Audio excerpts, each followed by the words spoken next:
حياكم الله متابعينا الكرام في هذا البث الحي والمباشر من بلدة بيت دجن شرق مدينة نابلس، حيث المواجهات التي اندلعت قبل قليل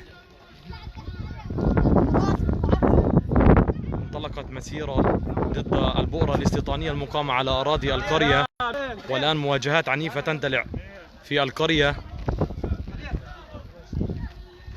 مواجهات عنيفة جدا تندلع الآن في قرية بيت دجن شرق مدينة نابلس،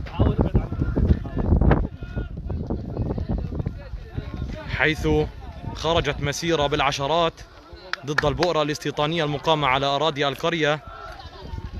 هذه البؤرة تهدد أكثر من 45 ألف دنم بالمصادرة.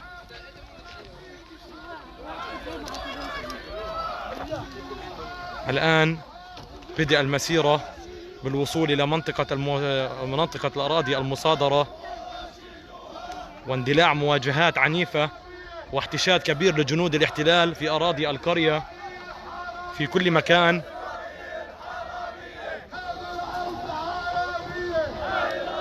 هذه المواجهات مندلعة منذ أكثر من 9 شهور.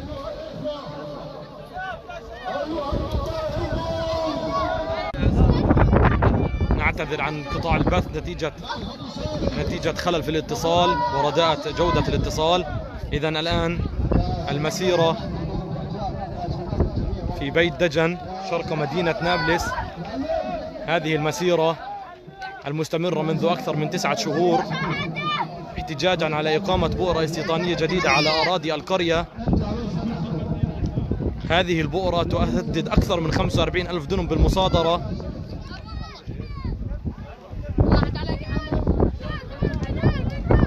مواجهات عنيفة الآن تدور في القرية،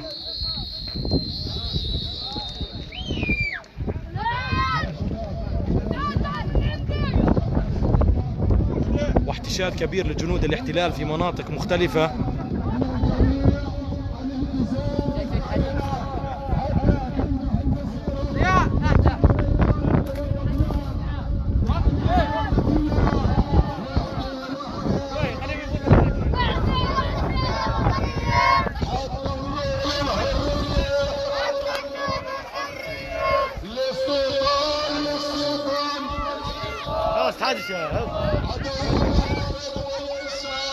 إذن الآن المسيرة تنطلق باتجاه الأراضي المهددة بالمصادرة رغم تواجد قوات الاحتلال بكثافة ومحاولتها لقمع هذه المسيرة.